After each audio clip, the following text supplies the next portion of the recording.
This information is for everyone क्योंकि अब बुखार शुरू हो गया है और बुखार में जो आम तौर पे जो टेस्ट होते हैं वो होते हैं हमारा सीबीसी होगा जिसमें प्लेटलेट्स, हीमोग्लोबिन, टीएलसी ये सब कवर होगा। उसके अलावा हमारा डेंगू होगा, डेंगू में एनएस 1 पहले 3 दिनों में हम एनएस 1 एंटीजन करवाएंगे और अगर बुखार 3 दिन से ज़्यादा है तो हम उसमें एनएस एंटीबॉडी मतलब डेंगू एंटीबॉडी करवाएंगे।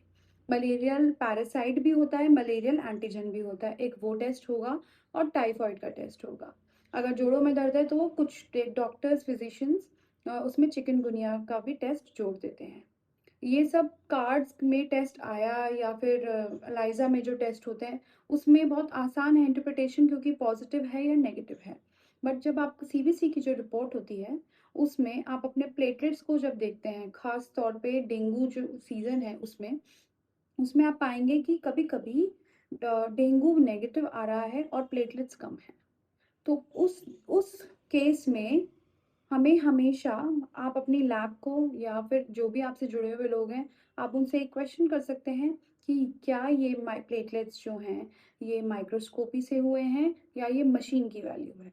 क्योंकि अगर बुखार है और बुखार के रिस्पॉन्स में बहुत बार ऐसा होता है कि जो हमारा बोन मैरो होता है, हड्डी के अंदर जो एक लाल एरिया होता है जहाँ पे आरबीसी, प्लेटलेट्स, डब्ल्यूबीसी सब बनते हैं, वहाँ से जो साइज़ ऑफ प्लेटलेट निकलता है ना वो थोड़ा-सा बड़ा होता है और हमारी मशीन में जो साइज़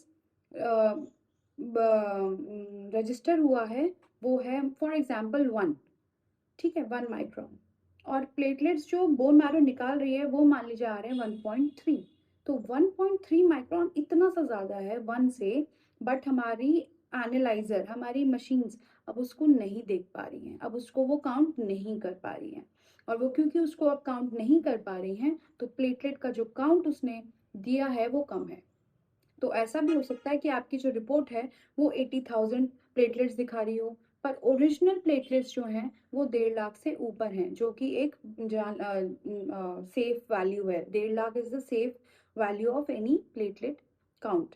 तो हो सकता है माइक्रोस्कोपी में जब हम देखें ना तो प्लेटलेट्स की जो साइज़ है वो थोड़ा बड़ा हुआ है।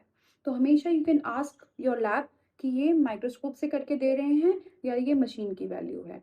और अगर मशीन की वैल्यू है तो you can always ask for कि आप मुझे माइक्रोस्कोपिक वैल्यू भी बता दीजिए।